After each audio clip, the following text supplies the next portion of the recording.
So, You want to just go? yeah. Okay. I'll try to look interested. Well, hello everybody. Welcome to Smark Avengers. My name is Corey, and with me is Dylan and John. Guys, how's it going? Hi. Yeah, not too bad. Not too bad. Yeah. Yourself? Not too bad. It is currently 7 degrees outside, which in your temperature would be Hot? let's see. No, very cold. Cold? Yeah, 7 is very cold. Cold. What's it over here? John, do you have like the temperature on your phone? I can find out online. All right, so It's about 7 4 degrees. Oh, we got 6, dude. Yo, how do you like them apples? So you're in Fahrenheit or Celsius? Yes. Celsius. Celsius, okay. 7 degrees here is negative 13 there. Yeah, we were negative 4 here earlier today. We're in the middle of a polar vortex, I think they call it, where the temperatures just nosedive for a few days. You should move to California. Yeah, I hear it's very, very warm over there right now. Parts of it are. We should probably not make too many jokes about that. Yeah. About last time.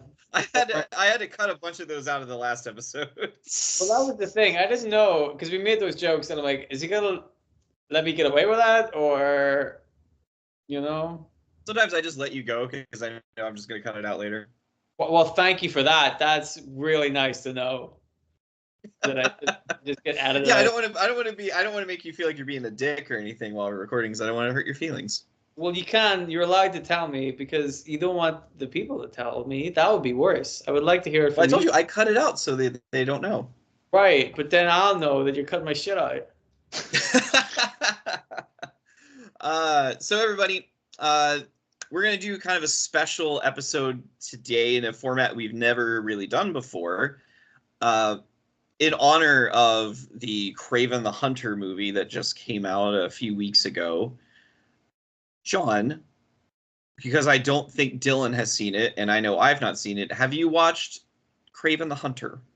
No, not yet. That kind of coincided with me being locked in the mental asylum with my kids. So You weren't locked in it.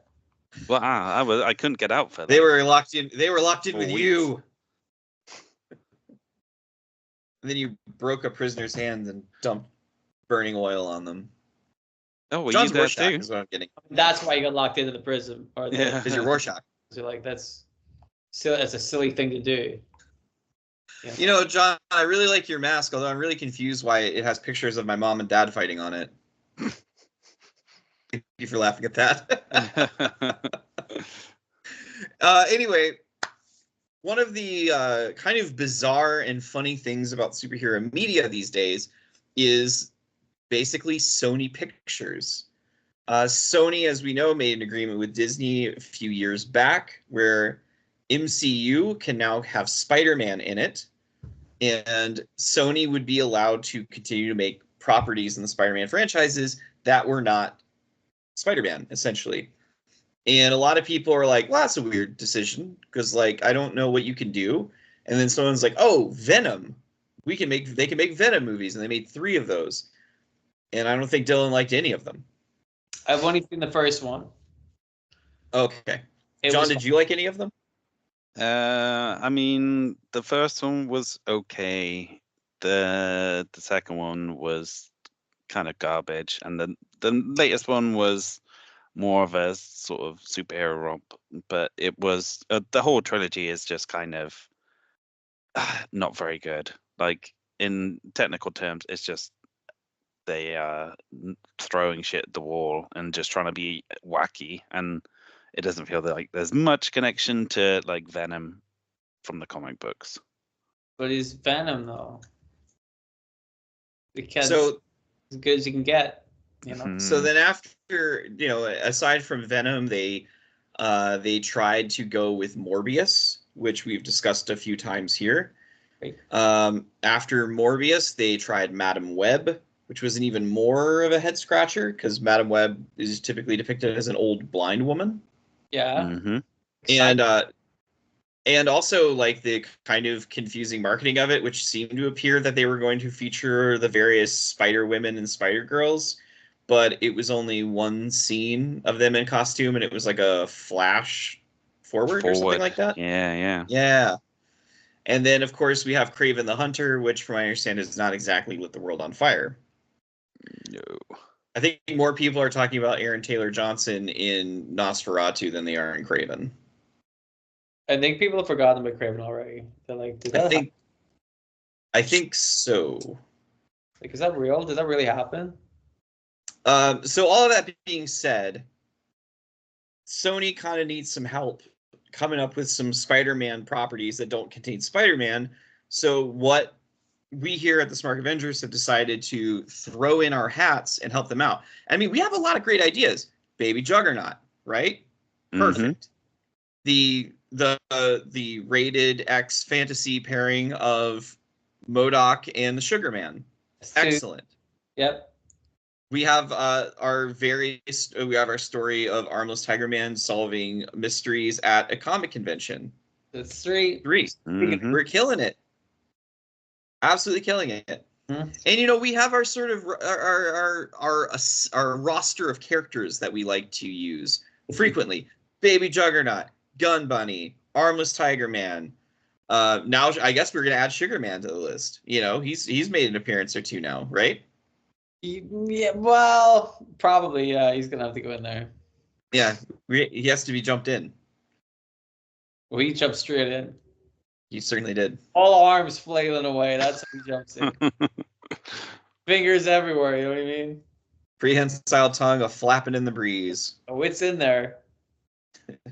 So the challenge that we had here for the Smark Avengers, we were tasked with creating a Sony movie that does not have Spider-Man in it, as well as any characters that have appeared in any of the other movies. So admittedly, it's a challenge because what this means is no Venom, no Morbius, no Carnage, no Madam Web, no Kraven. That's just the Sony side. But then we've got Green Goblin, we've got the Lizard, the Rhino, Electro, Dr. Octopus, the Sandman. Who else Green am I Goblin? leaving out? Vulture. I think I mentioned Green Goblin. Vulture, Oh. Shocker, Mysterio. Shocker? What was the Shocker in? Shocker He was in the was- first Spider-Man movie. Yeah. With he was a henchman of the Vulture. Oh yeah. Okay, that doesn't count. So, like I said, that is our challenge. There's a world of Spider-Man characters out there, but most of the main ones have been used in one way or another. So, I don't know how far in depth you guys did, but I created my movie. It has a title. It has a cast. Uh-oh. It has a general plot summary. And it has a tone. That was the most important part for me, was that this film had a tone. Okay. Yes. Mine has a big graphic sex scene in the middle of it with Sugar. It's on for, I would say, 40 minutes. The movie's a runtime of 1:30, and 45 minutes of that is just graphic lovemaking. I very quickly run out of ideas, so I gotta pad this out somehow. Oh, I know, these two characters that have never been introduced before, just have them fuck for a long time. Because there's even a bit where he's like, I can't do it anymore, and he could go a little longer, and then they do another 20 minutes, Yeah, I'm starting to chafe. I'm getting sore in places. Well, tough. Suck it up. Yeah. Yeah. It's oh, you read the script. Yeah, I did. I'm a fan. I'm a fan. I'd like to see it get optioned. You won't be a fan when you see it. It'll make everybody sick. That's Yep. in the script. So because of the kind of the tone of the assignment, we only really wanted to do one each because it could take a while to really discuss these. Mine don't. But you're just not going to take long. I don't think so. Fair enough. Does anybody really want to go first? Are we gonna have to flip a three-headed coin to see who goes first? John, do you want to go first, or should I? Okay, I'll go first. Okay. Not too excited about it there, bud. Well, the problem is it was only sort of while we were bullshitting before this episode began that I actually remembered, oh wait, this character has technically appeared in a movie. You used Spider-Man, didn't you? Well, you know. Disqualified. Get him out. You're out. Back to the silent for you, buddy. I've got a backup replacement though. So, but first I'll ask if it's okay if I can use this character, and you guys can make a decision on it. Okay. Okay. So, the character that I was planning to do a movie on was the Black Cat. Who? I'll let you away with that. Because I don't even know what she was in. Was Felicia Hardy used in something? Well, there was a character called Felicia who was in Amazing Spider-Man 2, played by Felicity Jones, who probably would have gone on to become Felicia Hardy. And, you know, the Black Cat had those movies continued being made. I think that count. That wouldn't count. At no point was she Black Cat. You know, I think you're fine. I think she barely even appeared in the movie as well. Yeah, that's what I was gonna say. Like, I had no fucking clue that Felicia Hardy was even used. Phew. Okay, sweet. What's your backup though? Was it the one you told me about? It was gonna be White Rabbit. I was thinking about the White Rabbit. Yeah. I know nothing about this character except there's a White Rabbit in Batman also, and I'm like, wow, that sounds awful. That sounds awful generic. If there could be two villainous White Rabbits. Yeah. Does Batman White Rabbit also have really big titties?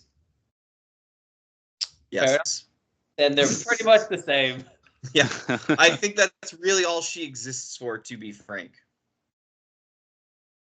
Well, there you go. There. I mean, I feel like your White Rabbit story not that dissimilar from the Sugarman MODOK scene. Here it is. The White Rabbit's in. Well, that'll add another 15 minutes at least.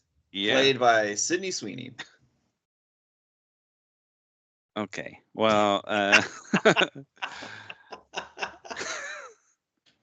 little pause. So, beautiful. Do you want to hear my my plot for my movie? Your White Rabbit movie? No, my Black Cat movie. I mean, the real one. Yes. You can go ahead. Yeah. Cool. Okay. So, Felicia Hardy is the daughter of John Hardesky, the infamous cat burglar known as the Cat. Many years ago, he steals a rare diamond known as the Godstone, which he was supposed to deliver to the crime boss Silvermane, who'd paid him for his services. But instead, Hardesky absconds with the diamond, which is supposedly imbued with magical powers, and that leaves Silvermane all pissed off and angry and vowing revenge. And then we fast forward many years, where Hardesky has changed his name to Hardy. He settled down with a wife. It's a different guy. Yeah. Hardy Hardesky. I'm going nuts here. I can't find him. Exactly. Who could ever tell the difference between them? He even grew a little mustache as well, just to, you know, hammer home he's a different person. Yeah. But yeah, so he settles down with a wife who has since passed away. They had a daughter who is Felicia. And they're living a new life in the Bahamas, like living off the fat of John's ill-gotten gains. But Felicia wants to follow in her father's footsteps, showing surprising aptitude for burglary, but John forbids it, not wanting his daughter to follow him into a life of crime and hoping she'll have a better life than he did. Pretty good life. He lives in the Bahamas with his fucking daughter. Like, yeah, I know. Yeah. He's an Don't idiot. follow in my footsteps. I mean, I'm only wildly wealthy, can live the life I want. Don't be like a kid. Like, why not? Because he did all the crimes, so she didn't have to. But maybe she wanted to. Well, I mean, he wanted to. Crime is awesome. Don't cut that bit out. But as you'll find out, crime does pay as well. So Silvermane. Is that the tagline? Is that the tagline? Is it a black cat crime does pay? Yeah, why not? There you go. Here we I love this advertising campaign as well. You guys come up with taglines for mine when I do mine? Of course. That guy's fucking not. So Silvermane has somehow discovered where John Hardesky is hiding, sends the enforcers, the actual enforcers of Montana, Ox, and Fancy Dan to the Bahamas or wherever I said it was that they were living. It was Bahamas. There you go. To try and find out from Hardesky where this diamond is hidden. So they go and like smash into their home. Felicia isn't there at the time, but they're like interrogating John, and he won't reveal the secret hiding place of this diamond. So he's basically left for dead. And that's when Felicia comes home, finds her dad like breathing his dying breath, but he gives her a little clue as to where this diamond is hidden, and then kicks the bucket. So now Felicia is all pissed off at herself, and she's like, well, okay, I best go back to New York and get some revenge on this Silvermane dude, and find this diamond as well. So she heads back to New York and starts disrupting his criminal enterprises, gaining the attention of a New York City cop by the name of George Stacy along the way. Whilst at the same time, following the clues as to whereabouts this Godstone is hidden. Can I stop for a moment? Yeah. Dylan, should we disqualify him because wasn't George Stacy used in Amazing Spider-Man, played by Dennis Leary? Did I say I didn't mean George Stacy? I meant Carl Stacy. Carl Stancy. Carl Stancy. Yes. Carl Stacy. Carl Stancy. Carl Stancy. Yeah, that's what I heard. It was a bad connection, Corey. You probably didn't hear it. Oh, okay, yeah. Skype is really buggy sometimes. No, it's really annoying. It's gonna ruin all of our. It's gonna make it sound like we're talking about different people. Mm-hmm. I mean, it could be worse. We could end up in the jungle again. Don't. Hands up. Joke yourself. Black. Well, she's not Black Cat at the moment. Felicia finds this diamond, but inadvertently leads Silvermane's men to the location as well. She managed to get captured in the process, and then taken back to his like crime base or whatever. And then Silvermane basically takes the diamond, and he's looking to use it, thinking it'll give him his youth back if he puts it in this tablet of time or whatever that it came from. But after seemingly turning him young, the Godstone then turns him into a version of Man-Wolf, where he like loses all control and he's like a feral animal. And so that's when like the cop, whose name we haven't established, Carl, he bursts in, and he helps free Felicia, and then she gets zapped by the Godstone somehow, and then she gains enhanced powers as well, but without the side effects of turning into a monster, and she manages to defeat the Man-Wolf and then escape with the gem or diamond, whatever I said it was. And then that sets up for the sequel, because she's like free, and she's now got superpowers, and she's still doing her burglaries, but now she's got the cop who's kind of trying to track her down. What superpowers does she have? Just like general like agility and strength and normal. Yeah, I mean, it's not like she can fly or anything, because that'd be pretty weird. Yeah. She's not like, she doesn't have a big, long, prehensile tongue or like forearms. Forearms, yeah. Can I just say, whenever you had Silverman like go back, turn into like a youthful version of himself, Mm-hmm. despite everything you know about this podcast, you avoided the chance to have baby Silverman. Yeah, I know. It was right there. Well, Baby I'll be honest. Magneto.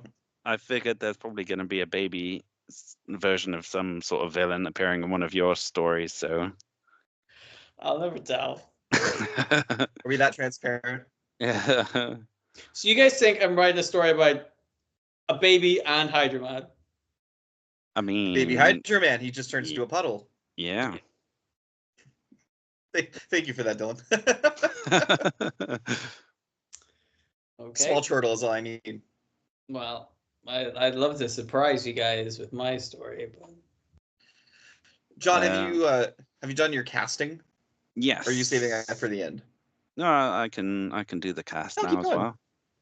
well. Well, that was the end of the story, so. Okay, maybe is there a post-credit scene? Well, yeah. Me and Dylan were sort of discussing very early on tonight about like how we would have liked to have included some goblins in our story, and I was like, well, there's no real way of doing it without like Norman being there, and obviously we can't include Norman in any of this. yeah. So I mean, Madam Web has a bunch of spider people that aren't Spider-Man though. And like Yeah. Kraven has a whole thing that gives him like animal powers for the most part. You could have, if you could have found a creative solution, you could have put Hobgoblin in there. I mean, we did come up with a creative solution. We did. Basically, the goblin formula falls down from space and injects someone right in the mouth, and then they turn into a hobgoblin. Now, okay, unfortunately, we in the past have come to the conclusion that the goblin serum is some sort of ejaculate. Are we going with that still? No, just Some sort of stuff that comes space from space. goblins just jerking off into the Earth's atmosphere is what you're getting at? Stuff that comes from space isn't necessarily semen. No. I mean, It'd be it's, funny if it's that's really white what and Venom sticky, was. but you know. That's you making a lot of assumptions. Yeah. I'm just saying assumptions that are like grounded in reality, considering some of their past thumbnails.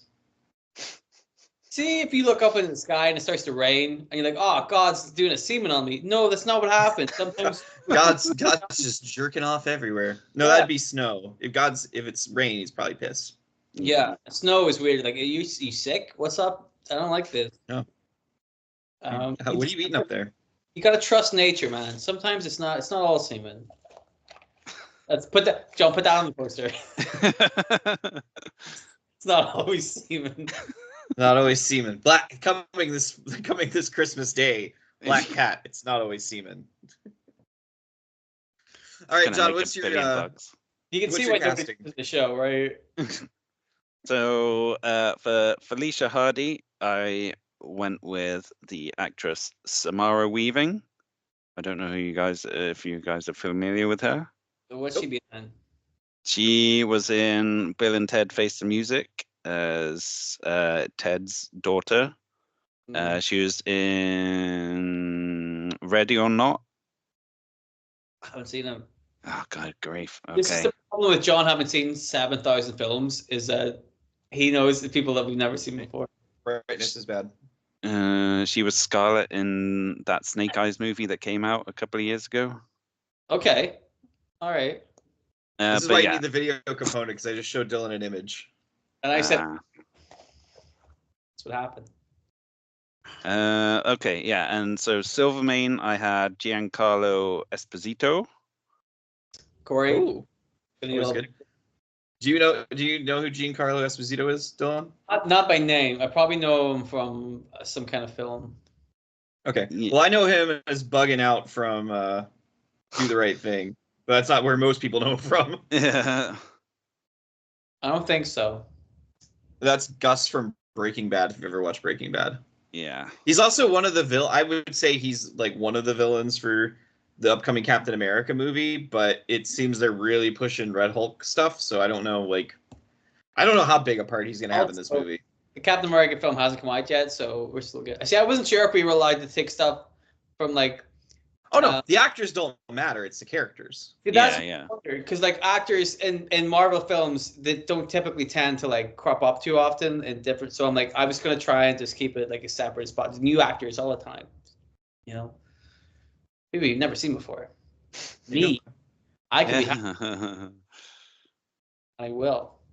So I'll just quickly round out the rest of my cast. John Hardesky, I was sort of torn between either Christopher Walken or Jeremy Irons. For the Enforcers, I had Montana as a guy called Billy Magnuson. Ox as a guy called Aldous Hodge. And Fancy Dan as Dan Stevens. And then as the cop who definitely isn't George Stacy, Austin Butler. Okay. Does he sound like Elvis? Yeah, he's got a bit of a drawl to him. Nice. That's my favorite thing about Austin Butler is that he got stuck with an Elvis voice for a little while because he couldn't get out of it. Yeah. And then you can hear a little bit of it in Fade Rotha and Dune 2. All right. Any closing thoughts on Black Cat the movie, Dylan? Well, I was gonna say, what do you think about that pitch? What would you give that out of 15? I mean, it's just pretty out of 15. I give it a good 12. I think it's got a great. I think it's again. This is the problem we're gonna have with Sony movies. I like the character. I like the story you're wanting to tell, but Spider-Man's on it, so you gotta automatically remove points. Yeah, that's every reaction to any of these Sony movies anybody ever has. Like I've seen the reviews for all of them. It's like, it's like, yeah, just Spider-Man's not in it, so we're gonna have to take points off. Mm-hmm. Well, I have to take points off for no baby Silverman. So yeah, I mean, like I saw Little Women, and I was like, Spider-Man's not in this. I'm gonna take points off this. Nosferatu, Spider-Man's nowhere to be found. Take points off. The women though, was that accurate? Little Women? Yeah. Well, the lack of Spider-Man really hurt the accuracy. Yeah. Dylan, do you want to go next, or would you like me to? Don't curse like that on this show. Ridiculous. What, you want me to go? Yeah, if you'd like to go, or I can go. Your choice. I don't think quit giving thumbs up, Dylan, if you're not going to be totally certain. I didn't even do thumbs up that time.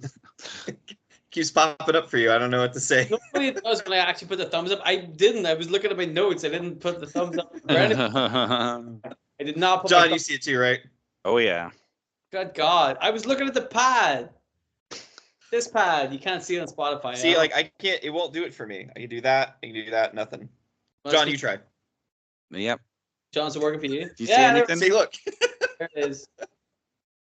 See, that time I did it on purpose. It just really likes your hands. Oh, he doesn't. Look at them. Look at them.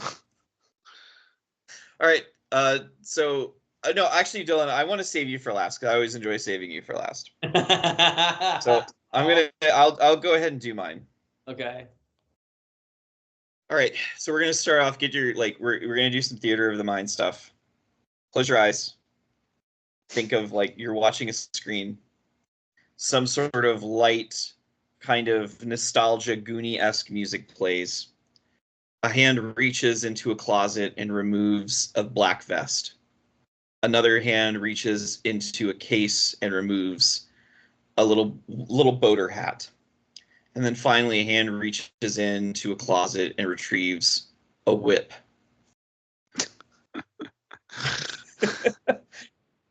The title of my movie is Enforcers, Streets of Steel. Oh, John. Stolen your thunder. Get an infringement. Somebody owes you money. So this is so really quick, the genre of this film, because Sony likes to play with the idea of like, oh, well, it's a superhero movie, but it's actually this too. This is a coming of age film combined with a superhero romp. So think of it as if Stand By Me met The Godfather. Our story begins in the gritty streets of 1980s New York, where three kids from troubled backgrounds, Montana, Fancy Dan, and Ox, forge an unlikely friendship while surviving the harsh realities of their neighborhood. Montana, a street-smart hustler with dreams of power, takes the lead in their small-time schemes, while Dan, who's sharp and quick on his feet, dreams of being more than just a street thug, and the gentle giant Ox struggles to reconcile his imposing size with his kind heart. As they grow older and into young adults, their bond strengthens, and their petty crimes evolve into more elaborate heists. They become a formidable team, each contributing unique skills: Montana's strategic thinking, Fancy Dan's agility and martial arts, and Ox's brute strength. Their rise through the criminal underground catches the attention of a powerful yet mysterious figure known as the Crime Master, who offers them the opportunity of a lifetime, become his enforcers, and secure their place in the city's criminal elite. At first, working for the Crime Master brings them wealth and respect, but cracks begin to show as his manipulative and ruthless nature surfaces. He pits the enforcers against rival gangs, orchestrates dangerous missions that put their lives at constant risk, and keeps them under his thumb with threats and deceit. The breaking point comes when the Crime Master sets them up to take the fall for a failed arms deal, resulting in Ox's arrest and nearly costing Montana and Dan their lives.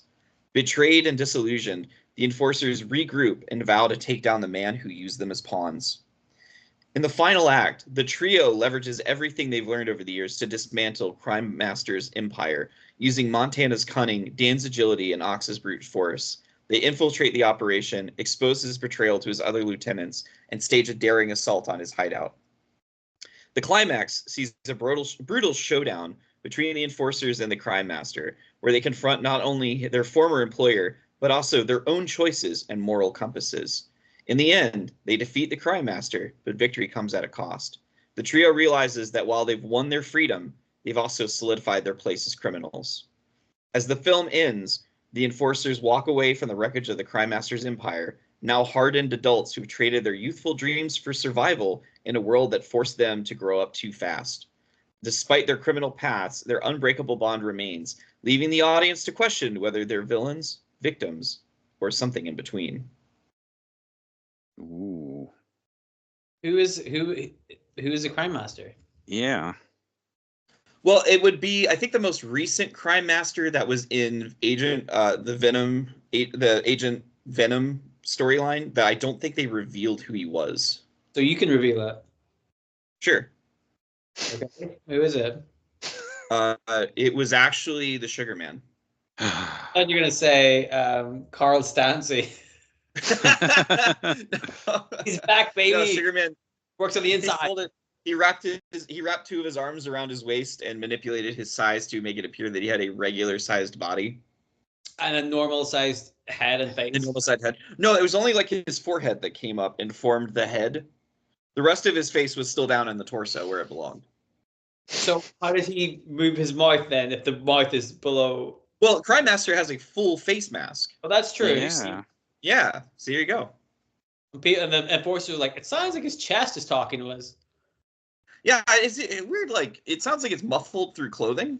Like so when strange. you look at them, most people you can see them breathing, but it just looks like a mouth is flapping and it looks Occasionally, like shirt. A really big mouth with like giant teeth and like two arms wrapped around it for some reason. But No, it's like that keeps trying guy's to body poke in the out. thing. Yeah, big comes out through like one of the holes in his shirt. little tongue popping out there, and there's like I'm pretty sure MODOK's in the closet over there. Like Jerking off.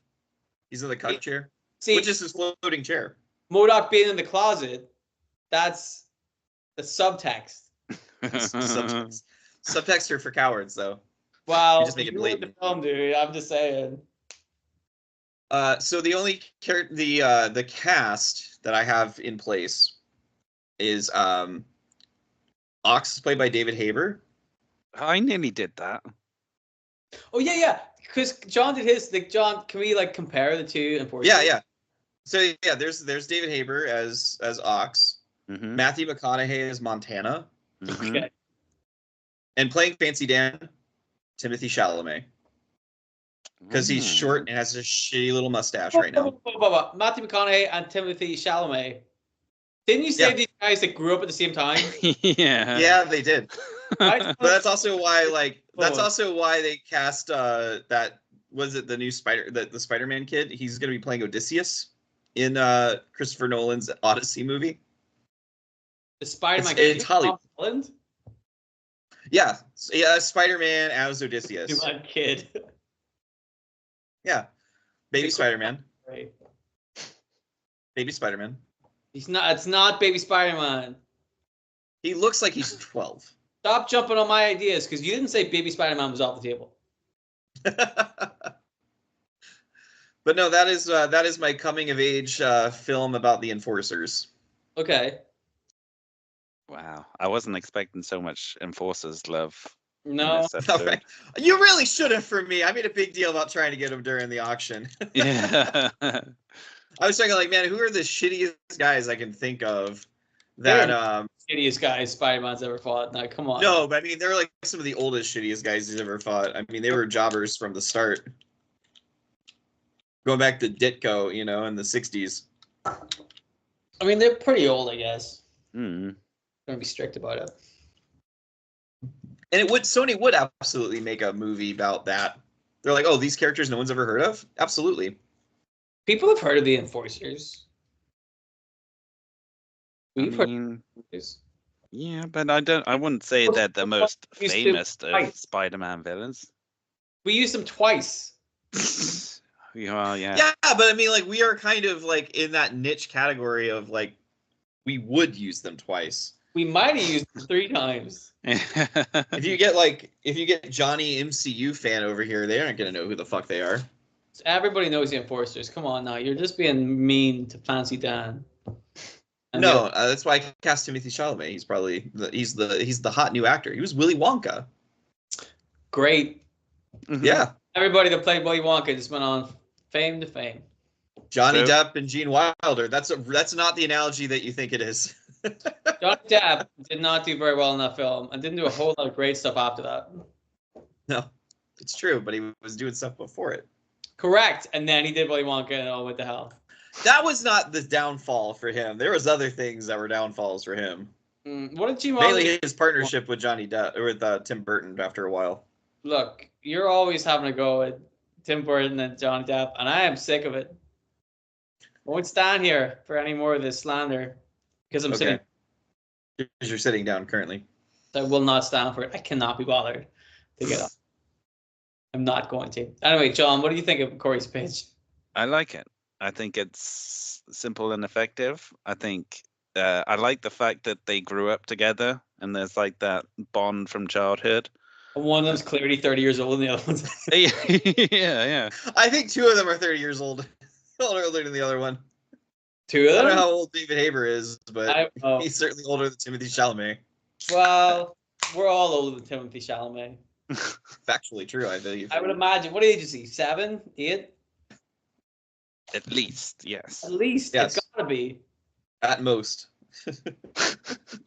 Yeah, 10 push. You know what I mean? So who would play the crime master then? I would cast Frank Grillo. I just like Frank Grillo, so I'd put him in there. Who's that? He's the guy who was Punisher in the Daredevil series. No, he wasn't. He was. He was Crossbones in in the Captain America movies, but really he's a little bit better than that. He's been cast as he's one of James Gunn's guys. He was in Creature Commandos and is going to be in the Superman movie and the next season of Peacekeeper. Mm-hmm. Is he playing Superman? No, he is not playing Superman. He is playing Rick Flag Sr. By the way, Timothy Chalamet is 29. Okay, so we are older than him. Yeah. Yeah. Well, no, I thought you were 16. Did I say? When did I say that one? I think it was a while ago. Yeah, it's hard to keep track because I do this a lot. There's a lot of lore. People say you at this age, I'm like, oh, did I say that one? The Wikipedia is a bitch to keep track of. Well, that's part of it. I want to keep people on their toes. You know, I don't want them to just write all the regular. You gotta keep paying attention to the show and then update the wiki as we go on. You know, there you go. Hit the wiki once and be done with it. I'm an interesting person. You don't know what's going on. You know. Yeah, you guys know. Anyway, that was good. Congratulations, Corey. Thank you, Dylan. It is now your turn. We'll hear what you got. Okay.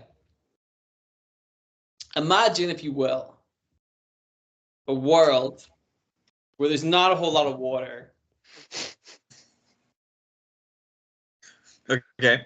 People are sick, they're thirsty, they're dying. They just can't get enough water.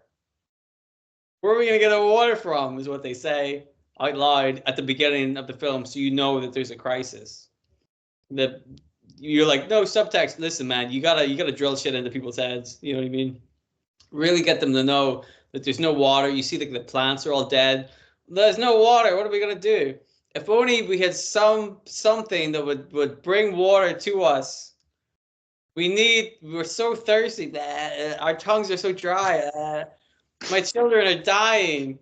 I I'm assume glad we got this on video. in a while, but they're probably dying because everybody else is, you know. And then a mystical man, a wonderful hero of a man, really, if you think about it, comes along and saves the town or city or whatever kind of living space we're talking about here. And he is a magical, mystical man made out of water. He himself is water, and he just opens, like, they come up to him with like cans and cups and jars and jugs and buckets and other vessels that I don't want to name right now, and he just like pours his water body into it. He can regenerate water somehow that we don't have to talk about in the film, and he just pours water into it, and they drink the water like, oh my god, you saved us, you wonderful man, you man of hydro. Mhm. Hi. Oh, what a gift that is. And then he's like, that's me, baby, Hydro Man. And then, I don't know, credits after that, I guess. It's hard to, you can see why I had to put the Sugar Man bit in the middle. I can see that. So in the midst of like Hydro Man being the savior of this civilization that is in need of water, there's just 45 minutes of MODOK and Sugar Man just going at it, and then it cuts back. And then when they get done, he's like, man, after all that physical exertion, I sure could use something to drink. And then Hydro Man busts out of the faucet. Yeah, and he just kind of dribbles over him. Drink me. And they're like, well, that's not the weirdest thing that's happened today, so off we go. And then they drink him, and then the credits roll. And then here's the thing. Who plays Hydro Man? Who? Mel Gibson. I thought you were going to say you. What do you think? Me. What do you think? So who's playing MODOK and who's playing This was not the real story. I don't know. Oh, okay. None of that was real. I just made that up. But I got you though. You were invested. I was invested.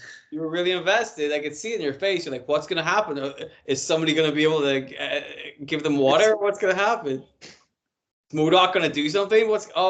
Yeah, he is. Yeah. He's still going. There it is. A lot of face. There's a lot of face in there. A lot of face. Sit on. You know.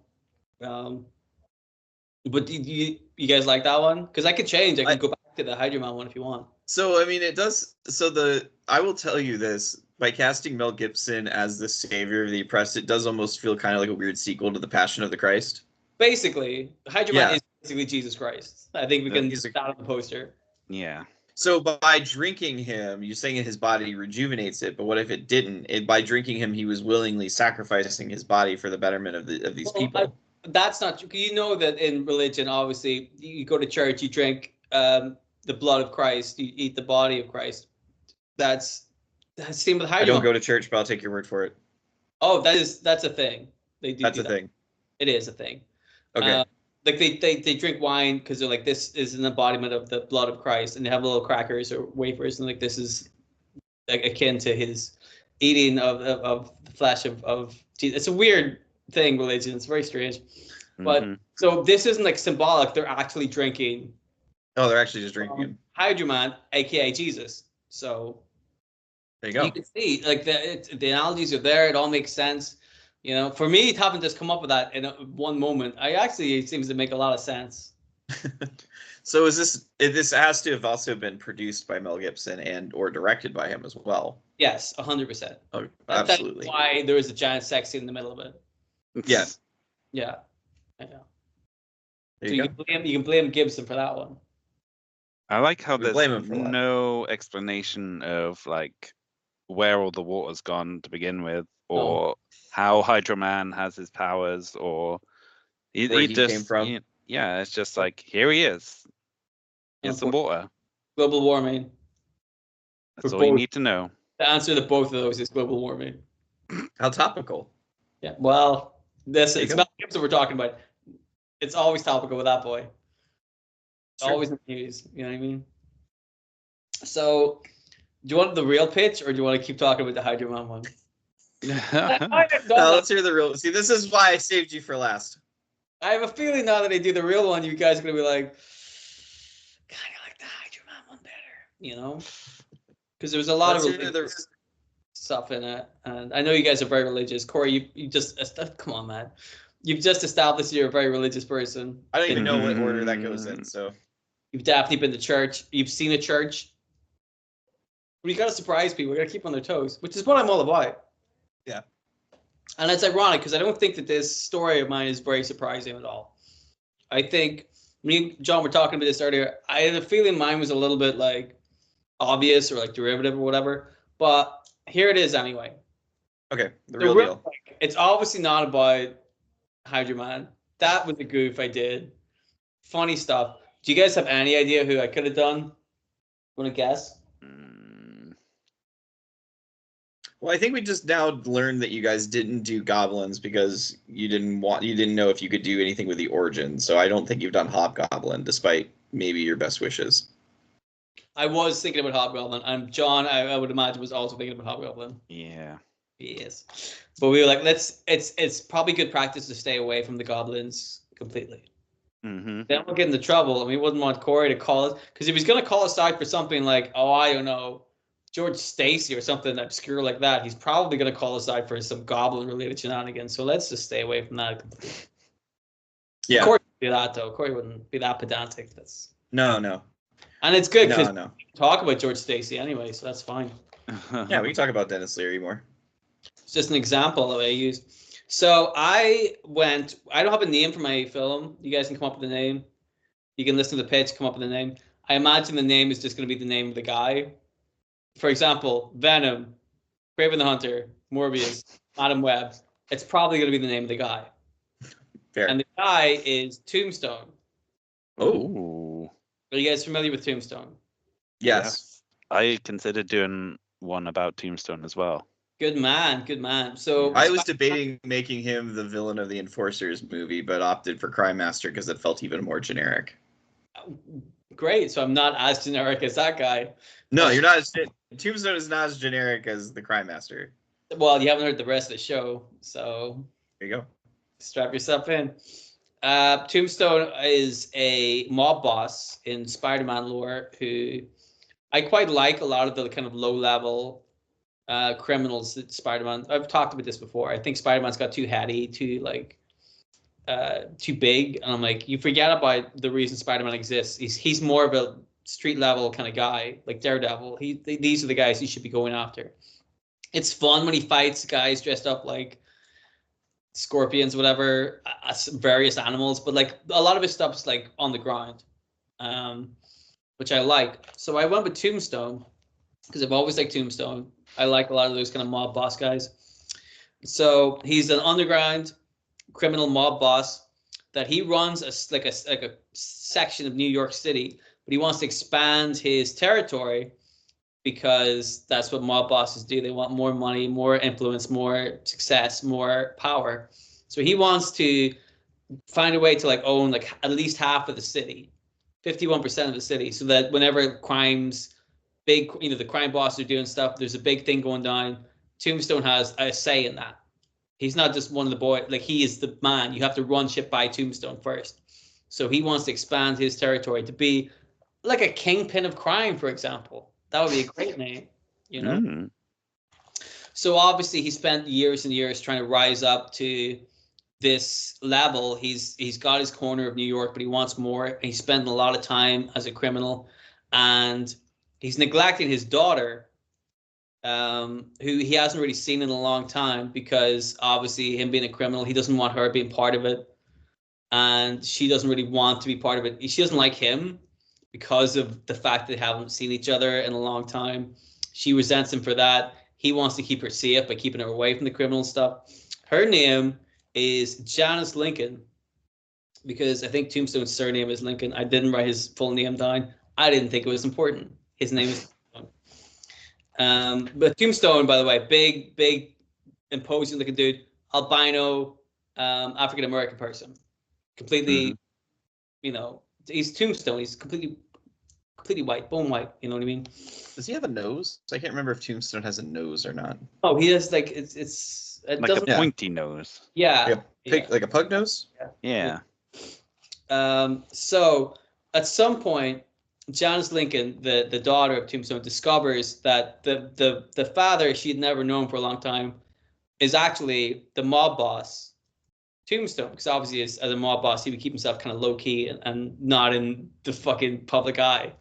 So at some point, she realizes it's the same guy, and she gets very annoyed with this, and then she becomes the Beetle in order to get revenge on her father. Now, she's not becoming the Beetle because of some like altruistic, like, he's a bad guy, I'm going to be a good guy, I'm going to fight him for the cause of good. She's doing it just to spite him, to annoy him, to like ruin his reputation, to get back at him, the father that she never really had. And he's just trying to keep away from her. He's trying to do his criminal stuff. So she's just trying to cause a big mess for him. She's only doing this in order to get back at him and get a measure of revenge. So, Corey, I don't know if you want to get pedantic with this, but at some point there is a reporter called Robbie Robertson. Was he was in the original Sam Raimi Spider-Mans, wasn't he? Yes. I was not counting the Sam Raimi ones. I'm counting like MCU. The reason that Green Goblin and Doctor Octopus and stuff is because they showed up in the MCU. So unless Robbie showed up in the MCU, then that's fine. In that case, yeah, he's fair game then. Yep, fair game. Yes. So Robbie Robertson, who of course is a journalist, works for a newspaper, he ends up investigating both Tombstone and as a result ends up investigating the Beetle, realizes there's a connection between the two of them, and then ends up getting both of them after a big climactic battle between the two of them, which I think is interesting. The two of them fighting each other. Robbie Robertson has enough evidence planted to be able to put both of them in jail. So Tombstone, because he is a mob boss, he's got a lot of connections with the mob. He doesn't stay in prison for very long. But once he gets out, he ends up showing a measure of respect for the daughter that actually stood up to him and ended up like being a major headache for the police as well. He thinks that that's a very endearing thing. And he's kind of like, maybe this kid's got something after all, you know, and he winks into the camera and then the credits roll.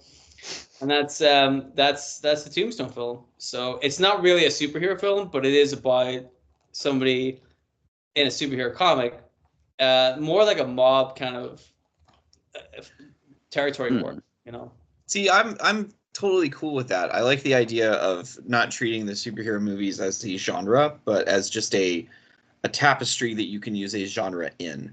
Because if you look at it, most superhero movies are sort of like action. I wouldn't even necessarily say thrillers, just action movies. Mm-hmm. So, like I said, that's why I was kind of framing mine as sort of like a coming of age film. John, what would you say that genre fits yours? Oh, I think mine sort of fit the more generic superhero movie, to be honest. Like with the whole getting powers and stuff. Yeah, I mean, I could see you treating it like a heist film. Yeah, I'm sure I could squeeze in that kind of element. Wiggle it in there. Yeah. Yeah, we could wiggle it in there. So, Dylan, yours is like kind of a crime mob movie. Yeah. Look, I didn't do anything that time. I don't know why it likes you so much. Skype approved, essentially, is what it is. They're like, I like that idea. That's a great film. Thank you, Skype. You guys can get a thumbs up. I did. True. Dylan got a thumbs up. So I suppose it means Dylan won. We didn't even hear us casting yet. Dylan, who would you cast in these? Well, once I wrote the script, well, not the script, the treatment for it, which I was pretty happy with. It's not that far away from like the comics, you know. But I thought this is okay. And then I'm like, okay, cool. How do I cast an albino African American person? Yeah. To legitimately be Tombstone. This was tricky. Mm-hmm. So I can imagine. I actually find a couple of guys. There's like an actor model kind of guy called Sean Ross, who is albino, African American. There is also a guy, I think his name is Crodon, Krondon, who is an albino African American. But he also, ironically enough, did the voice of Tombstone in Into the Spider-Verse. Hey, that works out then. He's already got precedence to like do the voice. Put him in. He can do the look. He's not old enough to be, but you can make it. You make up. You can just CGI it. You know, we'll fix it. I mean, if Timothée Chalamet is childhood friends with Matthew McConaughey and David Haber, then he is movie magic. That old movie magic, Dylan. Would you make Matthew McConaughey younger or the other guy's older? I mean, I only have to make one of them older because David Haber, while he is not as old as Matthew McConaughey, could easily look that way. Yeah, if you punch him a little bit. Punch you a little bit. Oh, you can let him get away with that? You don't talk to me like this? I guess he is. Well, fair enough. Yeah, I guess so. Fair enough.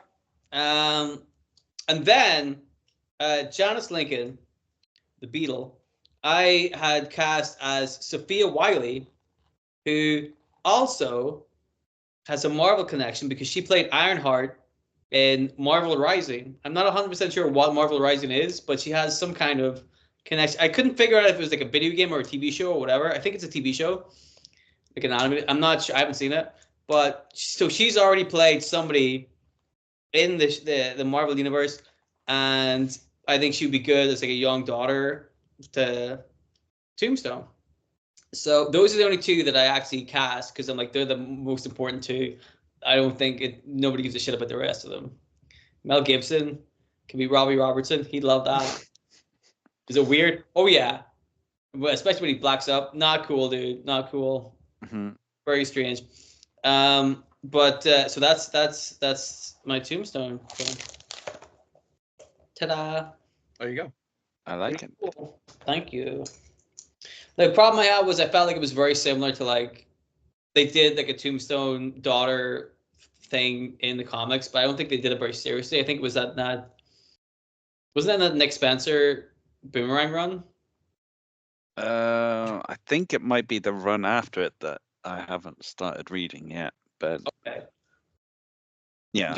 I feel like whenever I read that, I'm like, okay, this seems a little goofy, and I'm like, you could probably tell a good story with that.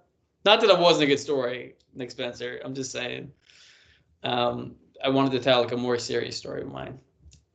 So yeah, and there's like a natural like story to tell there as well with the whole father and daughter dynamic, and right. You didn't really mention it, but would you play up the whole, because like in the comics, Tombstone and Robbie Robertson grew up together. Would you play up that aspect as well? Yeah, that's part of it. Like I didn't talk about that too much in the treatment, but like that's why Robbie's on the case. Yeah. Tombstone so much. It's because he knows something's up and they have like history together, you know. Mm-hmm. But then, it's hard to know like how much you can mess with like the MCU history. Like I said, I wasn't sure Robbie was in the MCU or like what he was doing, so I didn't know how much they'd already introduced. But that should come up at some point. Nice. There you go. Yeah.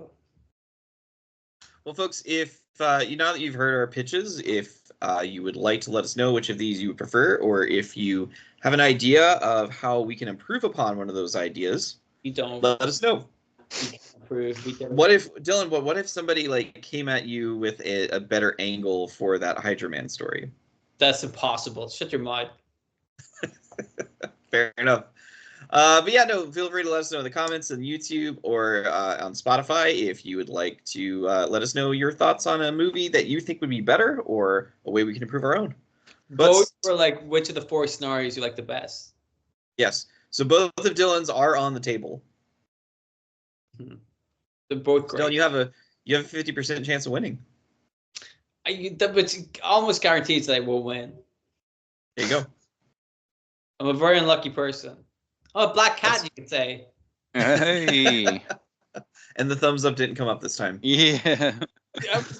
Finger gun. Yeah, but I mean, your arms weren't even up and it came up previously. I'll just, I'm too animated. That's the thing. That's why you have to watch on YouTube. I'm too fluid. Like Hydra Man. I see this. All right. All right, folks. Speaking of movies, John, where you at in your movie watch right now? So I am currently up to number 67 for the year, which was Very nice. a movie called Gorky Park, which was about like a Russian murder mystery kind of with what's his name? William Hurt. When I think of a movie called Gawky Park, I do not think of Russian murder mystery. No. That's a choice. Yeah. So if you want to hear, all right. Oh, go ahead, John. It was No, all right. that was it. Yeah. All right, fair enough. That was all you can really say. It was all right. Yeah, there's not Sometimes. too much to say about it. That's all you can say sometimes. Well, folks, if you want to hear John's opinions on other movies that he has watched, by all means, you can check him out on Letterboxd. John, what is your at? It's at Big John Bowski, or one word. John, an independent theater a couple of blocks away from me just had the Dude-a-thon yesterday, where they air The Big Lebowski about 3 times during the day and like have beer tastings and stuff. It's very popular. Usually people show up in costume. Nice. Yeah. Dylan, what's going on in the world of Captain Explodey? I don't fucking know. I think you answer that almost the same way every time I ask. How am I supposed to know what I do? That's true. It'll never Who am happen. I accountable to but myself? Yeah, I don't want to have to do things. I guess the book, if you haven't bought it already, there's still time to buy it because it's always available. The Wonderful World of Captain Explodey. I have a copy of it somewhere. I can't be bothered to go and get it. But next time, I'll get a copy of the book and I'll show it to you on YouTube so people can see what the book looks like. And then you can go on Amazon and buy it. And go, that's the book that I saw in the video. And I'm like, yeah, thank you. There you go. It's available on Amazon. There's been a new book coming out by the end of the year at some point, hopefully before the summer. I'm working on a new book. It's full of short stories. Some of them are funny, some of them aren't. Yeah, it's your job. That is not meant to believe that these are bad stories. They're just not intended to be funny. Is that what you're implying? No. Oh, fair enough. The first one. Some of them are trying to be funny and are not. Fair. Maybe that will entice people to buy it to see how bad it is. Some of them are bad. There you go. And for me, I just have my other podcast, Large Old Cup. We've been putting out some episodes pretty frequently. They've been going pretty good. And in the meantime, I sent both of you an image of DC Comics' version of White Rabbit, if you would like to take a look at that. Do we have to? Mm. It is just like what you would assume. Oh, geez. Yeah, you know what? Not a million miles away from the Marvel White Rabbit. No. I figured it wouldn't be. Batman's not looking at her ass, so.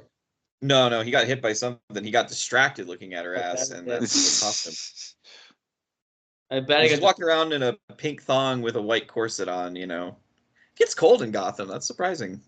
Here's the thing, man. I did that, and then Batman beat me up anyway. Oh, geez. Not fair. I think that's a hate crime. There's your thumbs up again. It's not. That one, oh, look at that. I'll just like.